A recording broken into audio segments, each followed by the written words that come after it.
Chapter 1. Caged in the concrete jungle, Rikers Island, New York. November 2025. The clang of steel gates echoed like a death knell as the guards shoved Ebano co-chair into Gen Pop, orange jumpsuit chafing against the scar that ran from his jaw to his collarbone. He scanned the yard with storm-gray eyes that had seen to many betrayals. 32 years old, built like a Hudson Valley oak, broad shoulders, olive skin, knuckles inked with a .357. He was the last of the co-chair bloodline still breathing free. Until now, the feds had finally dropped the hammer. A RICO indictment thick as a phone book. United States v. Co-chair et al., naming him Lucia, Nana Rosa, and a dozen ghosts from Westchester and Dutchess counties. Money laundering through Nana's bakery fronts. Coke routes threaded up the river from Rafael's cartel bricks, a pure Venezuelan fire, sold to Wall Street wolves to fund the real war. Extortion rackets masked as tolls on the backroads, shakedowns on slumlord developers eyeing public housing for condos. And the warehouse fire of '98 officially unsolved, but the feds had dug up Marco's greasy fingerprints on the gasoline cans and a mayor's payoff ledger, buried in the ashes.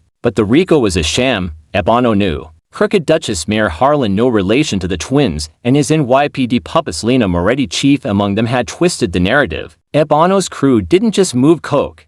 They torched trafficking dens in Yonkers basements, rerouted kidnapped women and kids to Nana's network of safe farms upstate. Last month alone, a raid on a Poughkeepsie public housing block. Evictions halted mid-hammer when Spike's Vipers thundered in, Harleys blocking the sheriffs while Lucia smuggled families out. Bricks sold high, proceeds bought deeds, anonymous trust shielding the vulnerable from mass clearances for golf courses and McMansions. Welcome to hell, Bridge Boy, a guard sneered, slamming the gate. Your family's empire just went federal. Mayor sends his regards. Ebano didn't flinch. He'd grown up on Nana's rosary wire stories from FMC Carswell, her chemo-rasped voice crackling over smuggled burners. Cages are just pauses. Nipot. Blood remembers. The bricks by freedom save the women, shield the kids, burn the badges. But this cage was Rikers America's deadliest jail, a concrete coliseum where over 100 souls had bled out since 2013 in stabbings, beatdowns, and suicides. The air reeked of bleach, piss,